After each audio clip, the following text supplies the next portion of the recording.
Hey, yo, say hello to the bad guy, Scott Hall, and I've got a scoop for you. And we all know there's a lot of podcasts out there, but I encourage you to check out this one. It's called Going In Raw. You heard it here first. Going In Raw. Hey, friendo, Steve here. Hey, Larson. And welcome back to Going In Raw, the only pro wrestling podcast you need to be listening to right here at youtube.com/Steven Larson. Available wherever podcasts can be found, and of course, taped live at the Twitch at twitch.tv/Steve and Larson.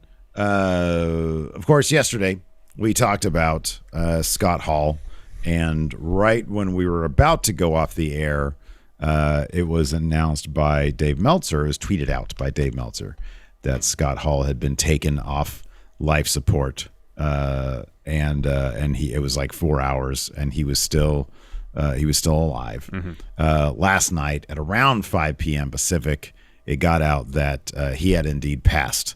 Last night, of course, WWE ran a really lovely video package. Mm-hmm. They did not do, I assume because of the timing of this, they'll probably end up doing like a 10-bell salute on SmackDown, I would imagine, with the roster on the stage. That would be possible, yeah.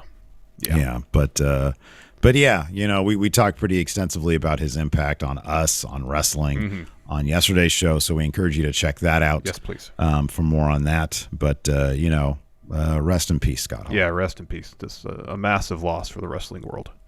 Absolutely. Speaking of Scott Hall, so every week we do for patrons, we do The Numbers Don't Lie, which is our Going In Raw math show, where we take our formula and we talk about, on a scale of 1 to 10, various aspects of a wrestler. And this week we're taking a pause from the usual way of deciding who we put under the spotlight. And this week we're doing Scott Hall. Everybody can vote.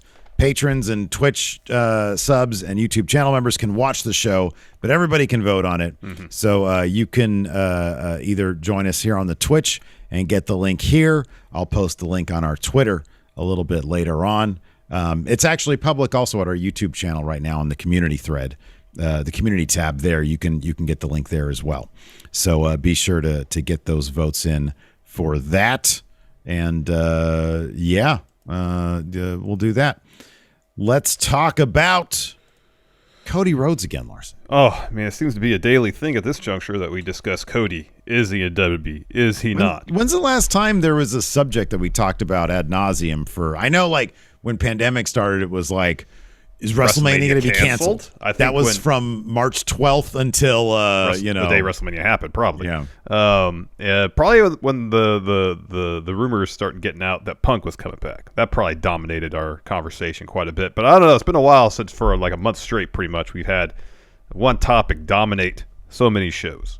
Mm-hmm. And it's been a month exactly now since Cody left AEW. Still no sign of him anywhere.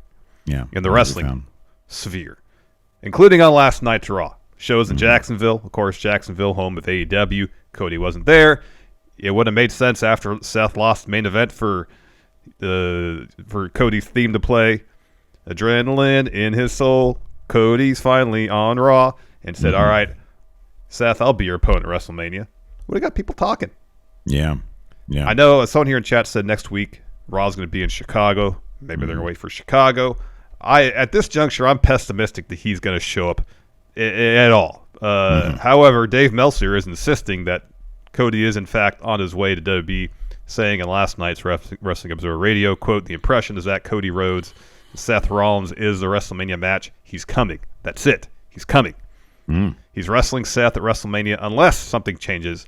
And I sure watched last night's Raw, not thinking anything's changed. So they threw a bunch of references to Cody throughout the show, especially after Seth lost. They said something like his WrestleMania dreams have been dashed. They said something about being a nightmare. That's the level. That's the extent that I paid attention, because I missed all those. I paid attention to Kevin Owens using a bunch of Razor Ramon and Scott Hall phrases. Yeah. So at least I was kind of paying attention. But they did that. Yeah, at the end. Yeah, they did. Oh, at the end. So specifically, like after Seth lost, they specifically said Seth Rollins' WrestleMania dreams are seemingly dashed now. Of course, you can say, reference to dashing Cody Rhodes, but at the same time, when someone's dreams don't come true, don't come to pass, you think, okay, this person's plans have not come to fruition, therefore their hopes have been Yeah, Dash. Dash. Okay, but hold on a second. You just said that they did a bunch of references. And then I read somewhere that someone said something about Nightmare,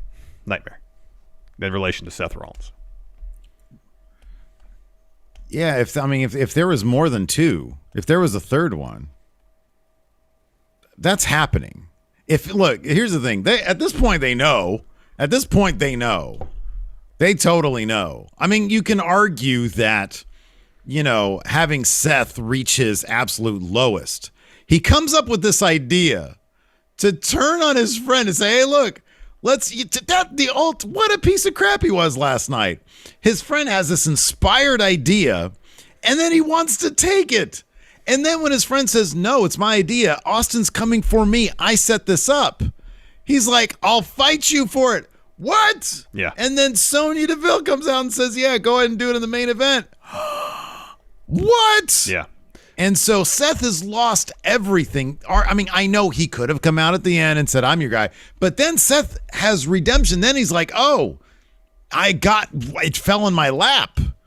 No, I kind of like, I don't mind the story of Seth having to, be at the very bottom of the barrel in order for Cody to show up. And on top of that, WWE sort of milking it with the fans. Of course, we're going to keep on tuning in. It's just smart ratings business to do that. But, in the event that Cody decides he doesn't want to go to WWE, which it still seems like a possibility, they set themselves up for potentially doing Seth and Kevin Owens night 2 at WrestleMania if they wanted to as well. Because you could have the KO show happen. Seth tries to get involved somehow, further antagonizing Kevin Owens. You can say, "That's it. We're not friends anymore. I want to fight you, and we'll do that tomorrow." Mm-hmm. And you can still get your Stone Cold Kevin Owens brawl in. You can get it all. It's there. You could do that as a backup plan. Yeah, no, you could totally do that. I mean, that's a possibility. I mean, Seth Rollins, he's not going to be off WrestleMania. Nope. He got a story that involved the main event of Raw. Of course, he's going to be at WrestleMania, and that's a possibility. But I would think that, I don't know, that's kind of lame. If they're just doing that as a backup, I don't know. It kind of feels like. I mean, look, I've often felt that. Look, Dave Meltzer is not perfect. He's got, not a great track record these days. But as it pertains to AEW and Cody and stuff, I kind of believe what that guy's talking about. I mean, he's been right on Cody a lot. I think the one thing that he was wrong on, I still feel like he was probably right in the moment recently, and that was when he said the only reason Cody hasn't re-signed with AEW is because he hasn't been back to TV to sign the deal. But a lot of people claim that was a done. Even Tony Khan was like, "Yeah, I kind of thought it was a done deal at the time." And maybe even Cody felt, "Hey, by the time I get there, we'll negotiate some more." And Dave Meltzer, it was a very specific thing that Dave Meltzer said back then that makes me think, yeah, of course he's plugged into Cody. He's plugged into all those AEW guys. So if Dave says it with such certainty, I don't know. I kind of feel like a deal might have been signed at this Floppy point. here says they said Seth's vision has turned into a nightmare. Okay. And, another thing, though, is that Damian Priest did do the Crossroads. Mm-hmm. And I know that last week he didn't, or 2 weeks ago when he did the last couple of matches, he hadn't done. Are they going to let Cody use either a vertebreaker or a J driller for his finish? Could be. It could be. Probably. I guarantee you it's not going to be the vertebreaker. They're not going to let him use that as his finish. I hate that move. That's the worst move. That's up there. I don't know what I hate more, that or the Unprettier. The Unprettier is just such a stupid move. But the vertebreaker, oh, god damn. That just freaks me out every time. Mm-hmm. Vertebreaker, Alabama Slam, Unprettier. I think that's my top 3 of moves that I hate. Well, two of them you don't like because they look like they suck to take. The other one you just don't like. The other one, it's just ugly. Yeah. It's so ugly. What are your top 3 worst moves?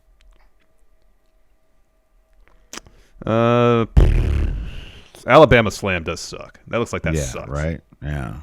And by all accounts, apparently the last ride sucks to take. Oh, yeah. Yeah, I'm not a fan of that either. Anything where it's kind of guaranteed that the back of your head is going to smash into the mat.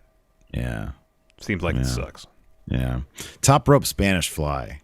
Because too often they get up there and they're doing this. They're wiggling around. Struggling, yeah. And then it's like, oh, we just got to do it.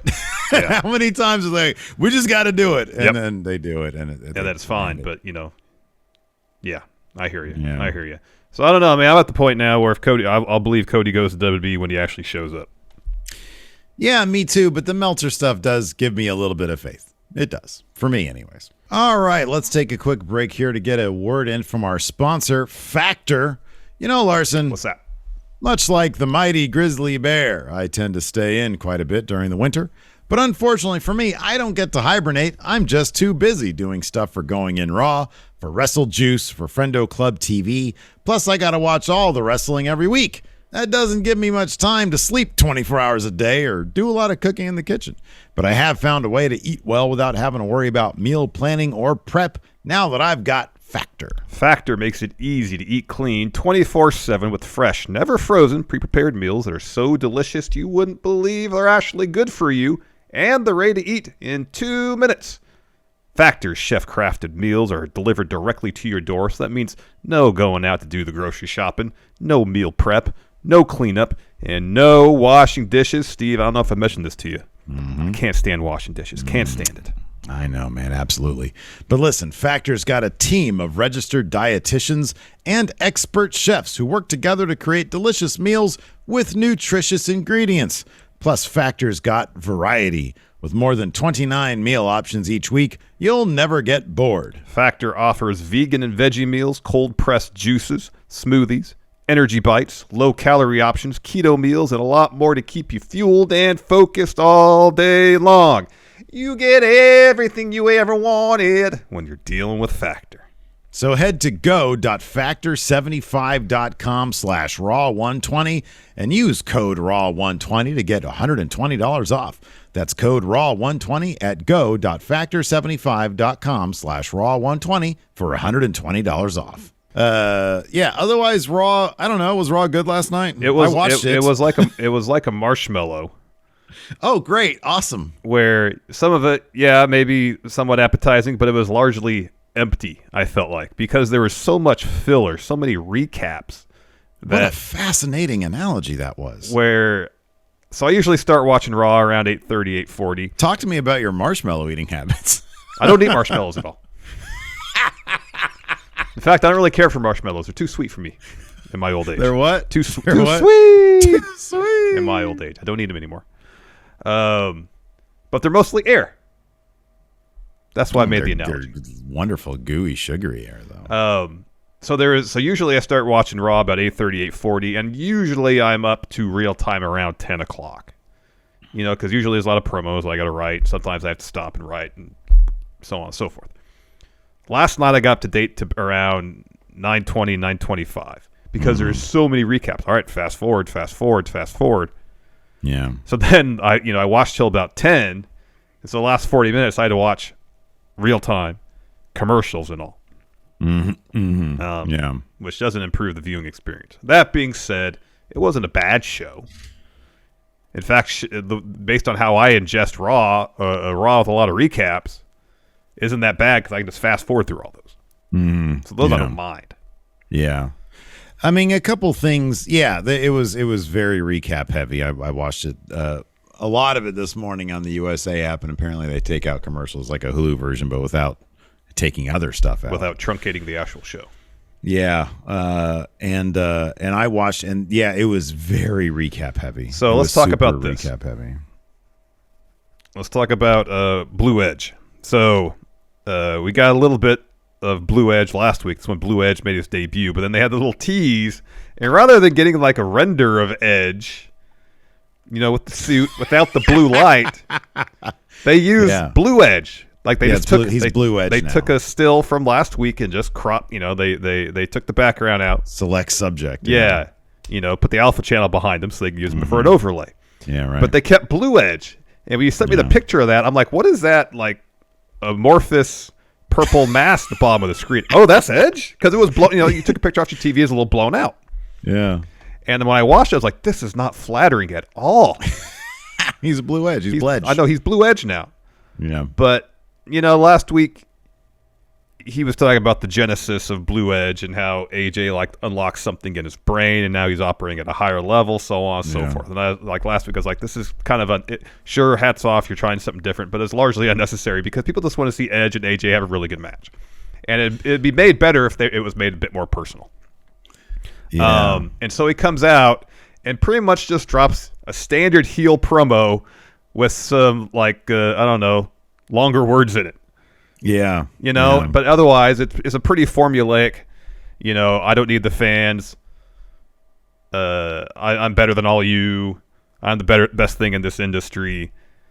And it's just not connecting. I know he has a new theme where they took out the "you think you know me" that he's been using for like 30 years to him saying, "You think you know me," or "you thought you did."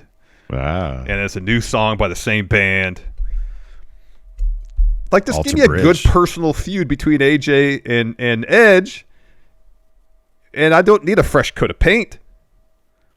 It's not working for me, at least. Dude, yeah, man. No, it's okay. So, as a shoot, it's cheesy as fuck. It is. It is. That being said, I am always in favor of a fresh coat of paint, even one as electric blue. There's a guy you and I both knew in high school who has a house not far from my parents. Mm-hmm. That dude painted his house the most blue I've ever seen in my life. Yeah. You could see this house from like 100 yards down the street. You could probably see it from space. Yeah. And I remember driving by one day while he was painting this thing, and I looked out and I was like, man, you look like you blew yourself. Because he looked like Tobias. Yeah. I'm okay. Like, dude, I'm looking at your notes right. I'm looking at this promo right here. Listen to this first line. My synapses have been firing so fast it took me 2 weeks to figure out the code of what I've actually become, and that's all our capability of it's all our capability of understanding. That's cool, man. That's my synapse has been firing so fast. Listen, man. This is Edge emergence. This is the Edge we knew previously was in a cocoon, and this is blue Edge. This is Edge going to the VR part of Lawnmower Man. This is what this is. Yes. This is what this is. But that's awesome. You don't want the slow Lawnmower Man guy. You want Super Lawnmower Man. You want the guy who's unlocked his fullest potential. Man, this is like the meme where it's like a brain and then a brain that's like all souped up on electrons, and then there's Edge brain.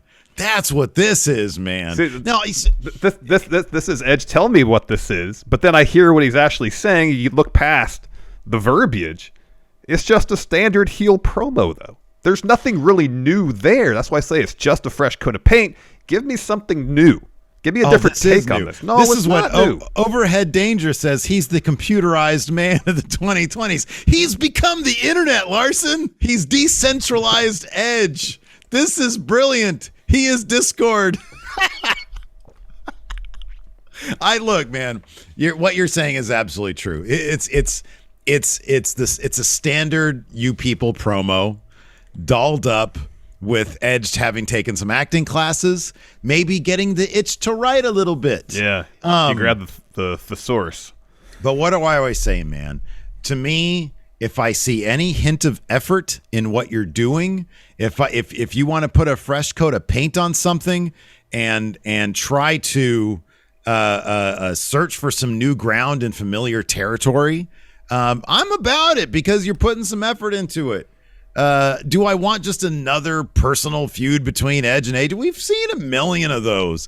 Give me something different. Give me Edge emergent. That's what I want to see. NFT Edge, exactly. Thank you. See, like if it was a real change beyond, it just feels like such a superficial thing, and that's why it just feels hollow to me. This feels hollow because beyond the superficial changes, it's just standard heel stuff. Blockchain Beth. It just. That's why I'm not vibing with it. It doesn't work for me because it's like, all right, this is standard stuff under a blue light. All right. So it's not hitting me the way like just normal Randy Orton is these days, because Randy Orton looks like he's having a lot of fun. Yeah. And that's genuinely exciting to see. I get it. I hear what you're saying. I applaud the effort. I'm cool with it. Other than that, like, I don't know. We had some stuff set up. It looks like we know sort of what's going to be happening in the Raw tag title scene at WrestleMania. We got Street Profits and RK Bro. Pretty much confirmed. It was, but it feels like Alpha Academy is going to make that a triple threat as well, I would think, given what we saw last night. Otherwise, I don't. Yeah, I mean, Becky, Golden Becky attacking Bianca, I thought did a reasonably good job of sort of upping those stakes. I thought there was some heat behind that. But otherwise, yeah, besides, the whole thing was basically, the whole episode last night was built around one central thing. And I like when it does that. And that's the Kevin Owens, Seth Rollins stuff. Yeah. I thought that was pretty decent. So yeah, but no. Edge, man, that's where it's at. Edge emergent. This dude better have like a full on like blue suit, like the green screen, the blue screen guy suit. Yeah. When he comes out and they like, you don't want him. I doubt they're going to have the whole match under blue light. So should he come out like with the full body paint like the Blue Man Group?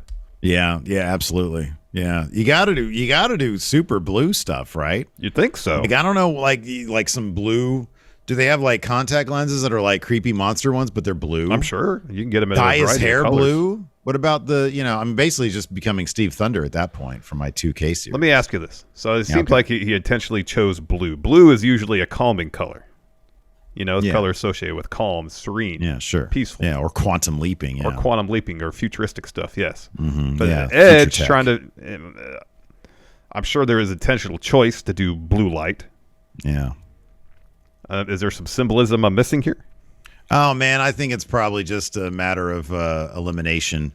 Red is brood Edge. He's already established that. Yeah. And also, I guess the kind of blue black light look, it does look kind of futuristic, I guess. Sometimes, I think it sort of looks cool, and maybe if you're there live, it gives you a headache, and he's a bad guy now. Oh, wow. He's just trying to give everybody a headache. And then, blue. I guess blue is kind of, somebody here points out, blue is kind of AJ's color, but he uses a variety. He uses a variety of colors too, yeah. Yeah. But yeah, I think, mainly, honestly, probably because it looks cool. I don't think it's necessarily an Aleister Black situation where, he said whenever he was doing a promo in the room, the color lights that he would choose in the background would be against next opponents, yeah. Yeah, exactly, which is really cool. I think this might just be like, hey, this is cool. But I don't know. We could pick his brain on it. I'll call him up and say, hey, can you come on the show? Call up Adam Copeland and see what he has to say. Mm-hmm. The show kicked off with Kevin Owens dropping a promo in the ring. He started it with, "Hey yo, hey yo." He says, "What you're looking at right now is the happiest Canadian camper in the world because I'm going to WrestleMania. As far as I'm concerned, I'm not just going to WrestleMania. I'm going to main event Mania on Saturday because my guest is the greatest of all time, Stone Cold. For a minute, it looked like all hope was lost. So I used my superior Canadian intellect and thought about what I could do. Then he got it. Why not challenge the embodiment of Texas itself? He knew Stone Cold would accept. And he says, I'm pretty proud of myself because now the entire world gets to witness the most stupendous Kevin Owens show of all time, and he's going to decimate Stone Cold all over Texas." He says, "Austin, I heard you loud and clear. You're coming to Mania to open one last can of whoop ass on me, but that's not going to happen. The only can that's going to be opened is a cold can of Canadian beer after I'm done with you. But I don't even like beer. But I'll make an exception on that night because nobody will be saying, oh, hell yeah, when I'm done with you. They'll be saying, oh, hell no, when I'm beating the hell out of you. And that's the bottom line because KO said so." And then he hits a really great stunner on the cameraman who sold it kind of like Scott Hall sold the stunner at WrestleMania 18. Oh, he sold it great. Yeah, that was awesome. Solid promo there. After that, I love how much Kevin Owens there is on Raw these days. Same. How much Kevin Owens and Seth Rollins there is. The more Kevin Owens and Seth Rollins on Raw, the better. Absolutely. After that, we had Finn Balor versus Damian Priest. Did they dub this a championship contender match? No, they did not, as far as I'm aware. Okay. Austin Theory came down to ringside to chat up the fellas about the Pat McAfee stuff. That's how Wrestling News Now pronounces it, Pat McAfee. I was kind of hoping for a little bit more out of Austin Theory on commentary. I felt like his improv skills in the moment, I felt were a bit lacking. Sometimes special guests on commentary could add so much And I don't know, maybe he's just still a little bit young when it comes to that kind of stuff. But yeah, we had Finn Balor versus Damian Priest. Finn had this pretty much wrapped up. He was about to go up and hit a coup de grace on Damian Priest. Austin Theory gets up to like the apron, and of course Finn just gets way too invested. It's too distracted. I know. Too distracted. I know. And then that allows Damian to grab Finn by the throat. Finn is like, whatever, hits him with an enziguri, goes ringside. Yeah, instead of finishing the match and then doing this, he hits Theory with a drop kick, gets back in the ring, walks right into a reckoning, so Priest gets the win here. Theory then hits the ring, hits Finn with an ATL, and takes a selfie with him. Is this still, Damian Priest got the win. This screams pre-show Mania match for the U.S. title, right? Like, this has no heat behind it. They're using Austin Theory against Finn Balor. It's like, well, I get the feeling that this should be Finn Balor versus Austin Theory. I know. Obviously, that's that might be the case. That might be the case after WrestleMania. Yeah, probably. But yeah, they're so looking past Damian Priest here. I know. Maybe they're going to put if Austin Theory has a good performance there at WrestleMania, maybe they'll put that U.S. entirely title possible. on. It's entirely possible. What do you make of that Austin Theory Pat McAfee match? Austin Theory's got to win that. You would think right? so, yeah. Pat's had what, 2 matches and lost both of them? Yeah, if I remember correctly. Yeah. Although I don't remember War Games who won that one, but Adam Cole beat him the first time. Then we had a Seth Rollins interview, but then he's asked if he's found a way to get on the Mania card yet. Instead, he just glares at Kevin Patrick and walks off. As he walks off, you hear the crowd chanting Cody. We get Amos versus Commander Aziz. This match is pretty short, pretty darn impressive to see Amos power up Aziz for a suplex. Hits him with the choke bomb afterwards to get the win. And then Amos brings Apollo Crews into the ring, hits him with a choke slam. Somebody pointed out, Maggie dropped this tweet here, and Edge is responding to AJ's tweet to him. And Edge says, Twitter, how millennial and pedestrian of you, AJ. Alas, we are here. No, here we are. I won't use smaller words just to make you feel in your intellectual safe zone. I would also suggest staying home in the comfort of your gaming chair next Monday instead of coming to Raw for your own gear. I won't use smaller words just to make you feel in your intellectual safe zone. Oh, I get it. Yeah. He says he's not gonna make AJ feel comfortable by using the words of a dullard. Emergent Edge, I love it, man. The intellectual internet. He's Wikipedia. Kevin Owens then walks up to Seth backstage. He's asking Seth, "Are you okay?" He says, "I know things are tough. Tough times don't last, but tough guys do." He says, "You can still get to WrestleMania. You just have to focus your energy somewhere else and come up with something like I did." He says, "I'm going to Mania in the biggest way possible, but you're the visionary. I'm no visionary. You're the visionary. Let's try to get the vision. Think of all the Mania moments you've had, you've created." He lists a bunch of them off. He said, "We've even created a Mania moment." Mentions that he did beat Seth at WrestleMania. He says, "Maybe we could do it all over again. Let's think outside the box." And then Seth goes, "Shh," and then he walks off. It's got a great idea. Just rewind real quick because I was looking at that Edge tweet. How impressive was that suplex that it was pretty impressive. That he hit on Aziz. That was something else, huh? That was pretty impressive. That was a big dude. After that, we had Liv Morgan versus Queen Zelina. We saw more of the breakdown between Zelina and her tag champion partner, Carmella. And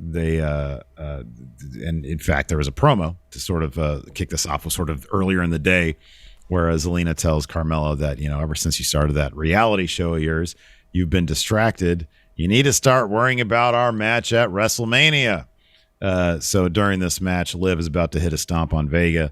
Carmella gets on the apron to distract her. Vega hits Liv with a powerbomb. Rhea then goes after Carmella, who jumps into Corey's arms at commentary, and then Liv hits Zelina with an Oblivion for the win. She was given some death stares over to Carmella, who's in Corey's lap. Yeah, she was not happy. Nope. Then as Rhea and Liv were leaving the ring, actually I think they were still in the ring, Seth Rollins comes down. Go to commercial, come back, and get a promo with him. He says, "I got a plan to get myself to WrestleMania with less than 3 weeks to go. I thought all hope was lost. But then Kevin Owens reminded me who I am. I'm a visionary, a revolutionary, Seth freaking Rollins, and I have a plan, but I want to share this excitement with my best friend, Kevin Owens, so come on out. So Kevin Owens comes to the ring. And Seth says, Kevin, you have a talk show, and your guest at WrestleMania is going to be Stone Cold. Well, what if I also had a talk show? And he starts kind of like spitballing names for it. And he goes, I could bring back the Rollins Report. And what if my guest was Stone Cold Steve Austin? And Kevin Owens says, no, Stone Cold is my guest. I have a talk show on Mania. This is nonsense. It's not a good plan. Stone Cold's coming after me. You need to think of something different. And Seth says, okay, you're right. There can't be 2 talk shows at Mania. There can only be one. So here's what we'll do. We'll have a match tonight, and the winner gets the talk show at WrestleMania. And Kevin Owens says, no, I had this idea first. Why are you doing this to me? Austin is my guest. And he says to Seth, get your own idea. They're like both arguing about how much they need to be at WrestleMania. And KO says, Seth, why are you doing this to me? Yeah. And then Sonya Deville comes out to the ramp, and she's like, I kind of like your idea, Seth. And we hadn't scheduled a main event, so we're just going to do that now. Yeah. Now you're the main event, and if Seth wins, he's going to replace Kevin Owens at Mania. They should have cut to another, very quickly to another promo from Austin. Well-filmed, lovely photography here. They got the drone out and everything. He's like, damn, Seth Rollins. I hear now you want a piece of the rattlesnake at WrestleMania. Why would you do that, Seth? And it's like, wait, how did he put this together so quickly? He's got a whole production team just right there at the just ready to go, apparently. Watching every moment. Apparently. So, yeah, after that, we had Kevin Owens and Sonya backstage, and he's like, why would you do this? He says, Stone Cold's coming after me. It was my idea. Why are you encouraging other people to steal my ideas? She just sort of brushes them off. Yeah. Then we get Rey and Dom Mysterio versus Hurt Business. The Miz and Logan Paul come out to join commentary. Finish of this saw Rey and Dom hit a double 619 on Cedric. Rey then takes out Shelton with the clothesline off the apron on the floor. Dom hits Cedric with the frog splash to get his team the win. Then Miz and Logan Paul hit the ring to attack Rey and Dom after the bell. Miz is looking for a skull-crushing finale on Rey. Rey escapes that. Sends Miz out of the ring, and then Dom and Rey surround Logan. They set him up for a 619. Miz pulls him out. I appreciate that they asked Logan and Miz about the misunderstanding last week. Mm-hmm. Logan Paul says, "Well, you know what? Friends don't always have to agree, but that doesn't make us not friends anymore." Yeah, I still have his back. Yeah. And then they asked, "What do you think of Jacksonville?" And they both laughed it off as being shitty. Yeah. Oh man. After that, we had Edge, Emergent, Blue Edge, Discord Edge, Blockchain Edge. He's got that new song from Alter Bridge. I don't usually like this kind of shit in my normal day to day. Like I wouldn't listen to this in the car, but as far as wrestling themes are concerned, sometimes shitty music works really, really well. And in this case, the shitty Alter Bridge song works really, really well for Edge. So he comes out. He says, I'm the benchmark of the WWE. He says, my synapses, I've mentioned this before. I'm going to say it again because it's a great one. He says, my synapses have been firing so fast. Took me 2 weeks to figure out the code of what I've actually become. And it's all of our capability of understanding. He says, I'll put this in terms we can understand. I am better than everyone. I am better than everyone in this industry, in this building, everywhere. He says, but since I came back 2 years ago, I haven't shown that aptitude because the Edge that came back to appease the fans was weak. And I realized the fans don't matter to me. He says, in trying to appease the fans, I took my eye off the prize, allowing a man like Orton to tear my triceps from the bone, allowing Seth Rollins to cost me the Universal title and walk into my home and piss all over my territory. He says, allowing the Aquaman cosplayer Roman Reigns, it's not Roman's fault that he looks almost exactly like Jason Momoa. He says, to pin him at Mania, and if Edge faces AJ at Mania, if that Edge faced AJ at Mania, then AJ would leave that Edge in the dust. But that Edge is dead. Enter Edge Emergent. He says, now I'm perched on my mountain of omnipotence, looking down at everyone. Kneel before Edge. That's what he should take inspiration from fucking Zod. That'd be interesting. He should come out with like the black sort of, it wasn't silk, but it was just very light cloth, and he's got like the low chest line right there. The patent leather boots. Who would be his non?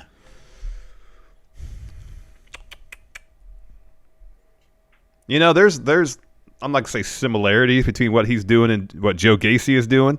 Oh, Harlan. yeah. Harlan. What about his Ursa? Oh, man. Turn Raquel Gonzalez heel. All right. And she could be Ursa. Yeah, Veer is non. So anyways, he says, now that he's perched on, I said that. He says, I won't be judged by the fans. I won't be judged by anybody in the locker room, and I won't be judged by AJ Styles. He says, I will pass the verdicts around from here on out. He says, so if you make it to Mania with two generational talents facing off for the first time on the grandest stage of them all, you will be judged. Take me to the mayor of Planet Houston. Kneel. Tells AJ to kneel. Kneel. And then AJ Blue does. And then he takes his hand, he squeezes it. Squeezes and Edge it. goes, ah! And AJ picks him up and throws him out of the ring. It's just Superman 2. Just Superman 2. So let me get a Bianca Belair promo. She's asked if she considers her braid an advantage. He says it is an advantage, but it's also a disadvantage. He says, I've used my hair to whip some sense into Becky, but that was only after Becky wrapped my hair around the ropes first. I stay true to who I am. And that's the weapon that Becky is actually afraid of. She says that Raw has been peaceful since she cracked Becky in her throat and stopped her from talking all the time. She says, so tonight I'm going to use that to my advantage and focus on my appointment and use Dewdrop to give Becky a preview of what's about to happen in a few weeks at WrestleMania. And if Becky can't talk right now, just wait till the EST shuts up for good at WrestleMania. Then we get another really killer vignette for Veer, who still is coming. Still coming. Yeah. After that, we had yet another Bianca Belair versus Dewdrop match.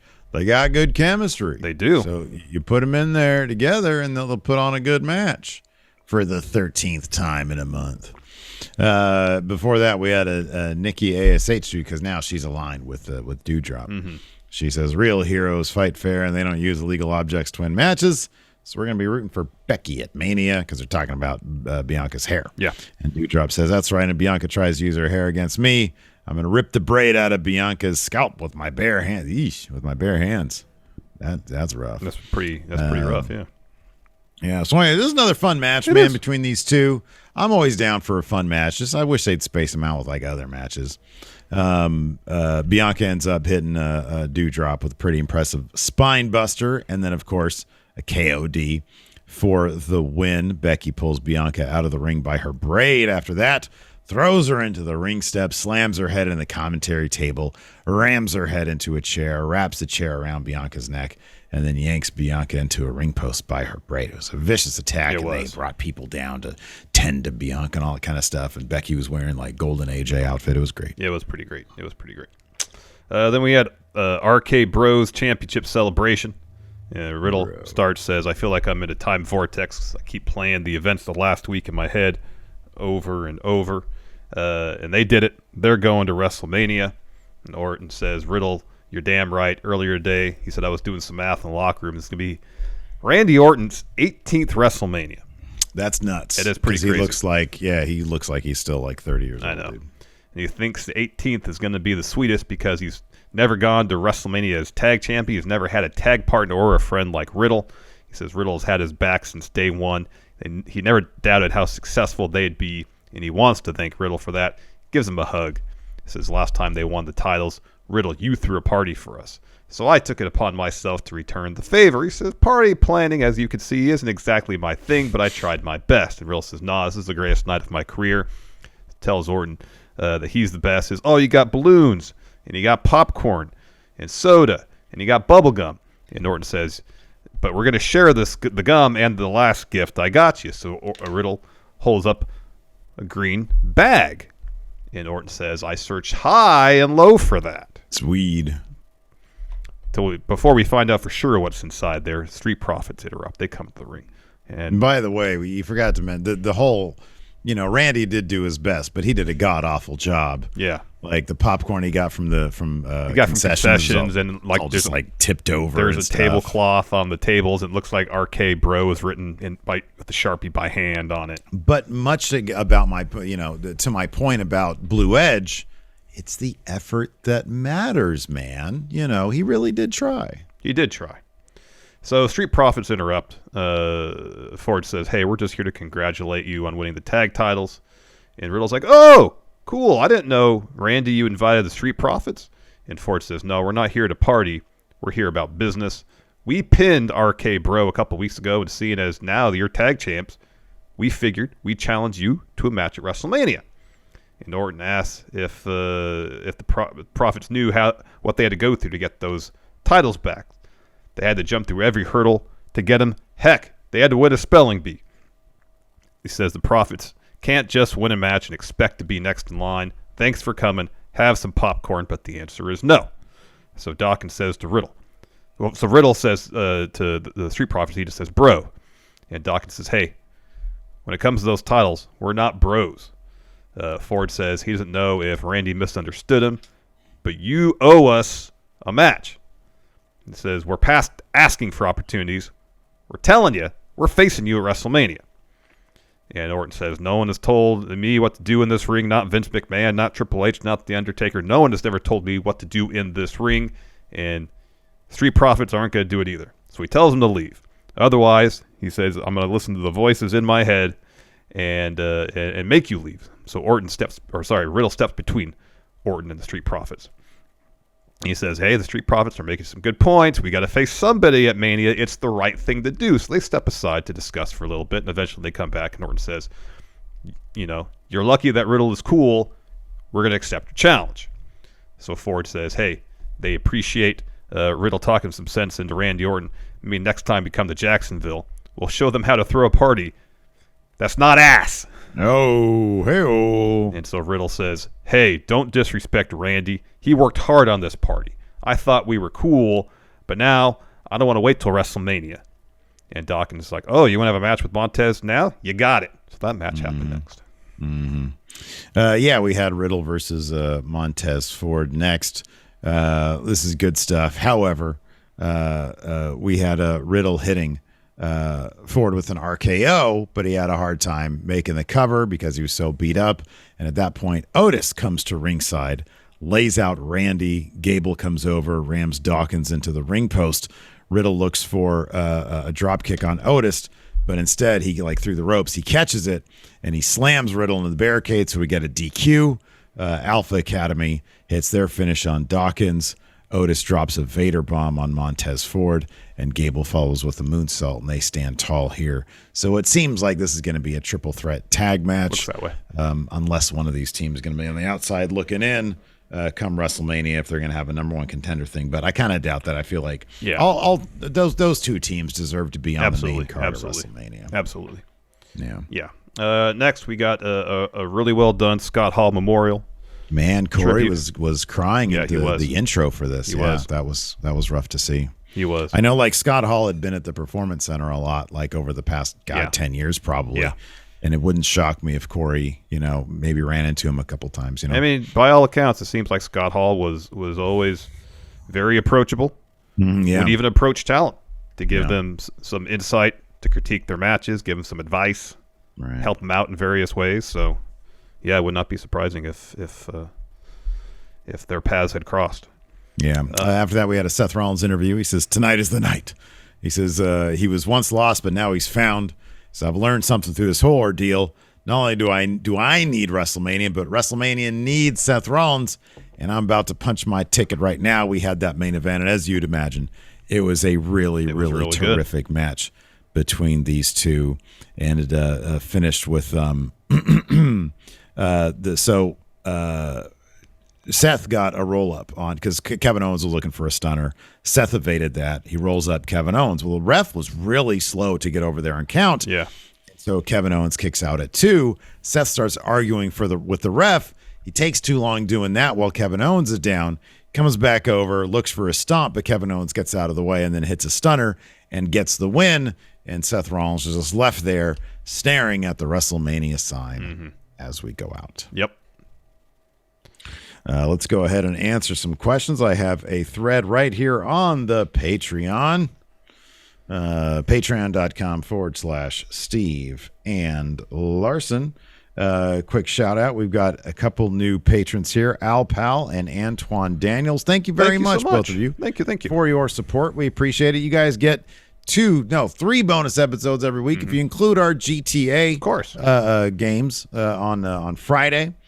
You guys get access to the weekly newsletter, the Kip Up. If you miss out on any of our shows, on any of the wrestling through the week, you can keep up with wrestling with the Kip Up every single week, every single Friday. All the news with our commentary, all the must-see matches, all the match results from the week, and more there in the Kip Up. So be sure to check that out.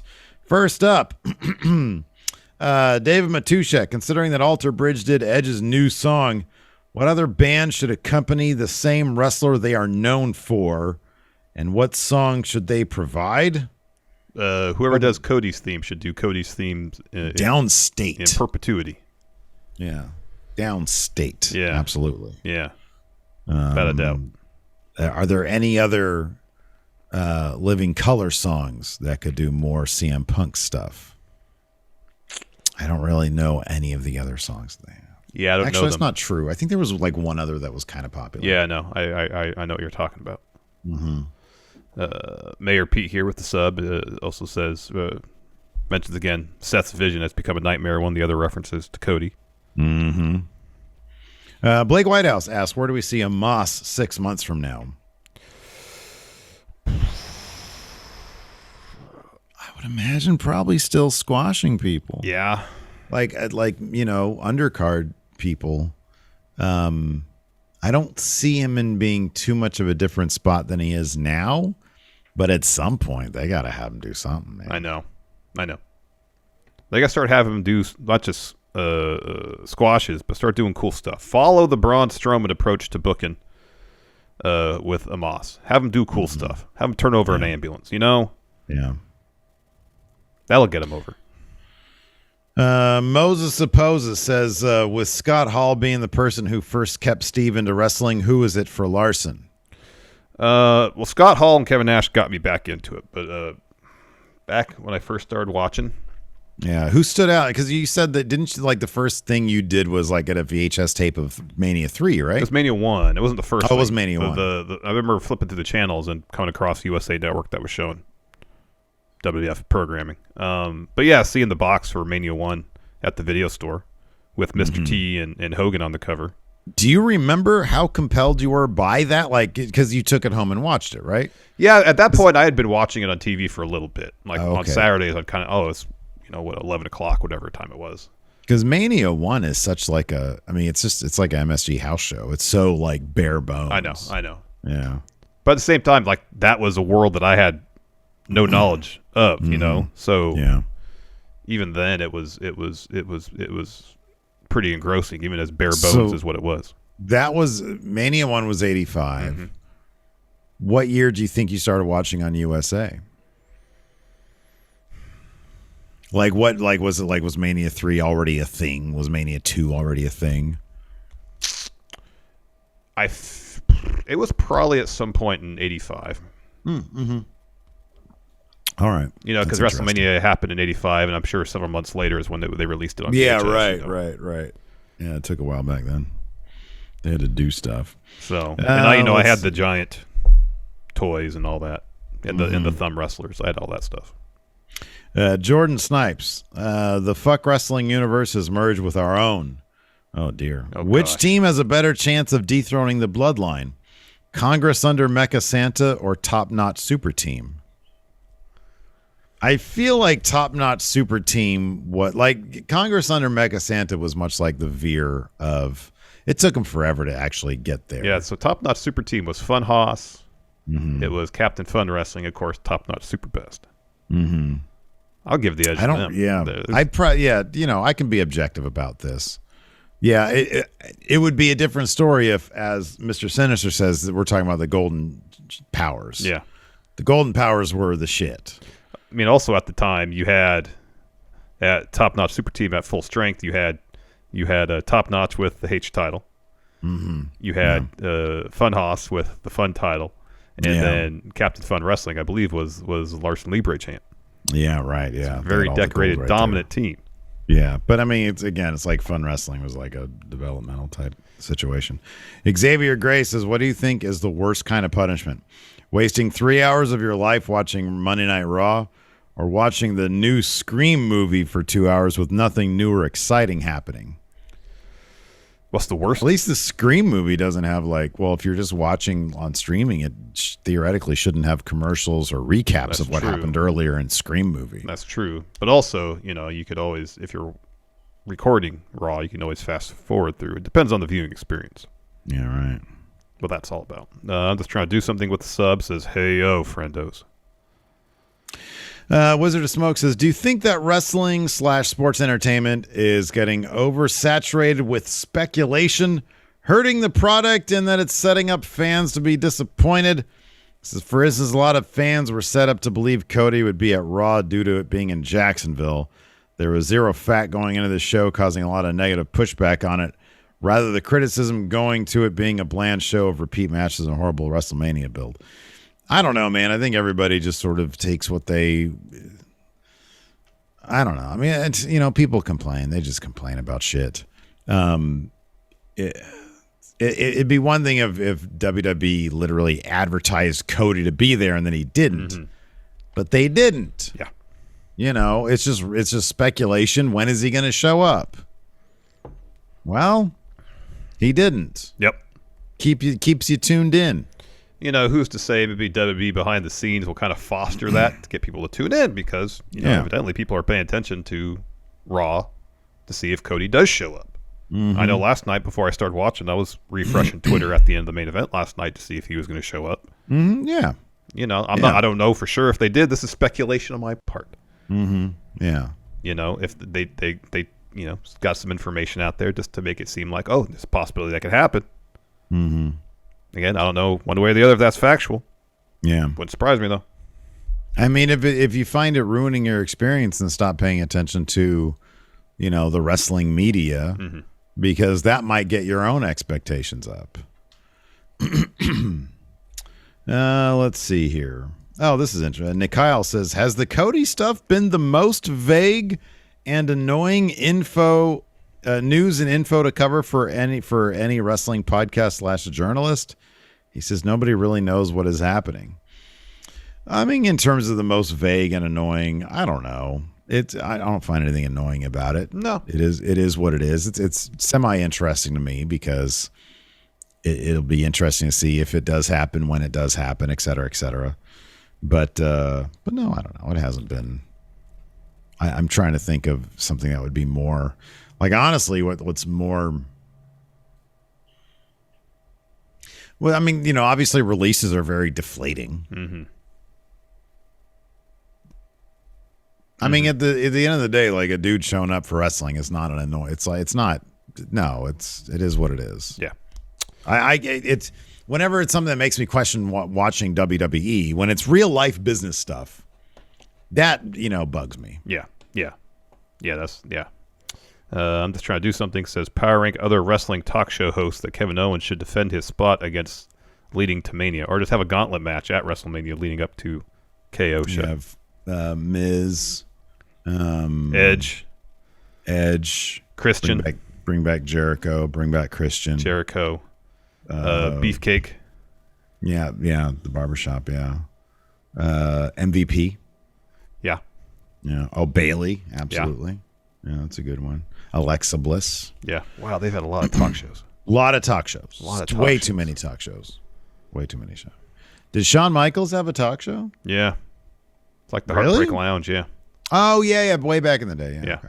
Oh, Ambrose. Ambrose had his impromptu. The Ambrose Asylum, yeah, with Mitch the Potted Plant. That's right. Let's see here. Alex Foster says, Larson, how long will your speech be if you were to induct Sid into the Hall of Fame? You know what? I would just do as much research as I could about whether he shit his pants at WrestleMania 13. Yeah. And just give people a conclusive answer. Oh, wow. And say, despite that, he still managed to main event WrestleMania against The Undertaker. Yeah. And that's an impressive feat to do when you've soiled your pants. Yeah. So hats off to Sid on a great career and doing some of it with poo-poo in his pants. That's good. With the dude. Because if I had pooped my pants during the match, I was like, all right, sorry. Yeah. Get counted out. I'd go back and clean myself up. Hold my back end, yeah. Yeah. And then I'd hold my back end, yeah. Put my hand back there like that. do the Payman do the walk Paul out. Pierce and act like I'm hurt and call for the wheelchair. Oh, my knee. Come here, I can't. Hey, I shit myself. What? I shit myself. Let's see here. Mark Sullivan says, given that Rollins still does not have an opponent for WrestleMania lined up, what would you think of the possibility of a match against Grayson Waller? Don't like it. Not going to happen. It's either Cody or it's Kevin Owens. Yeah. Jorge D, with Quantum Leap technology, both of you able to take over Seth and Kevin Owens to continue this feud. Who would be Kevin Owens, the person with the idea to interview Stone Cold? That'd be Steve. And who would be Seth, the person stealing the other person's idea? What would you guys add to the feud? You should be Kevin Owens, because then when you actually do the KO show with Stone Cold, you just do your Stone Cold impression to him the whole time. Yeah. I'd say, what's going on, Steve Austin? This is your impersonator, Phil McDonald. What? I thought your name was Steve also. What? No, my name's Phil McDonald. I'm confused, so am I. Is that a shoot? What's the question? The person's who would be. What would we add to it?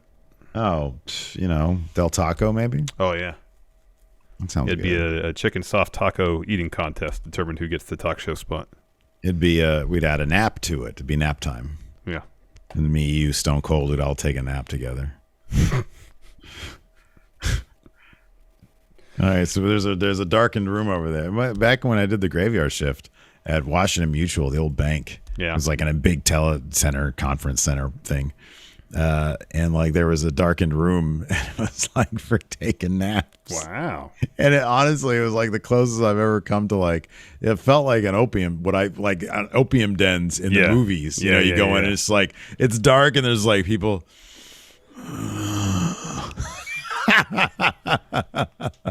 Wow. People trying to wake up, people trying to sleep. That's crazy. Oh, man. Anyways, that's going to do it for us. Thanks, everybody, for tuning in. We appreciate it. And, join us tomorrow for our NXT review. You should come over instead tomorrow again. That was fun last week. That was fun. Yeah. We still have to review NXT, though. Yeah. Well, did we do that on AEW? It was fine last time. We did it quick like. Anyways, we'll figure it out. Thanks, everybody, for tuning in. We appreciate it. Till next time, we'll talk to you later. Goodbye.